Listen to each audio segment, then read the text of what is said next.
Hi, it is Monday, so it's time for some book talks, and it's Monday afternoon, which means I didn't have time to get great screenshots of all my titles, so we're going to have to look at very, very tiny, tiny books on my Goodreads. The first of which is, okay, eventually, Finding Perfect. You can't even see.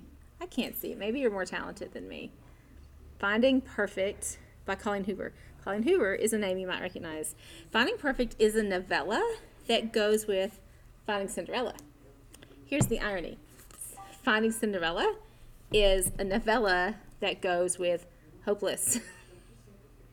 So, if you want to start at the beginning, you definitely want to read Hopeless, and then I think the second one is called maybe Finding Hope, which makes sense, because Finding Cinderella and then Finding Perfect, they're really good. If you haven't read any Colleen Hoover, she's kind of a grittier style romance author. Things do usually work out in the end, but there's some struggles, there's some difficulties, there's hardships. In Hopeless, the hardship is that there is a guy who meets a girl who he thinks he knows, but he doesn't know why he thinks he knows her. And as it turns out, she was someone he knew when he was a little boy. And I can't tell you anything more because I'll totally ruin the whole thing. But by the time we get to Finding Cinderella and Finding Perfect, this is about his friend. So this is Holder, and this is Daniel, his friend. And her name is Six. Her name is Sky. It's really great. Six and Sky are best friends. That's all kinds of fun. It's a lot of alliteration, and I enjoy it. So Finding Perfect, it's really good. We don't have it, but if someone's interested, come talk to us because it's a novella, and we don't usually buy them because they're tiny. I mean, you see how little this one is.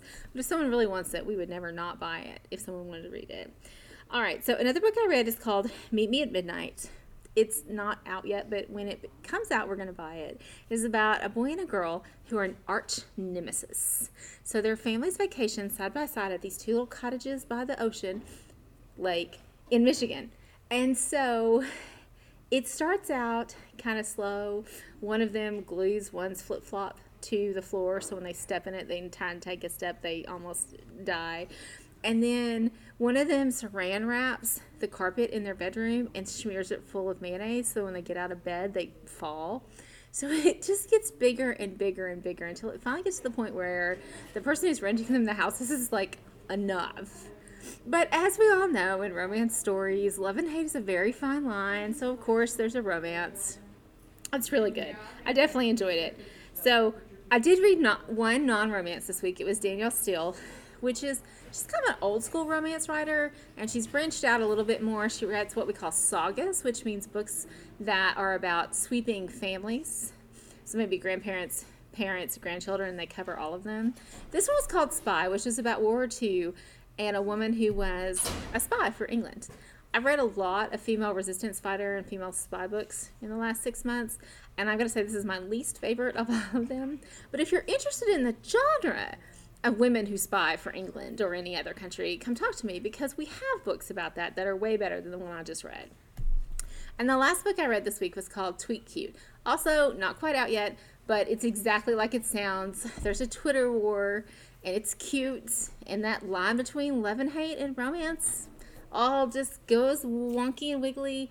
It's really cute. So if you really want some feel-good romance, we've got plenty. Come talk to me. I'll be happy to put some in your hands. And maybe we'll see you Thursday. For sure we'll see you next Monday. Or you can see us first if you want to come to the library and talk about checking out some books. Thanks, guys.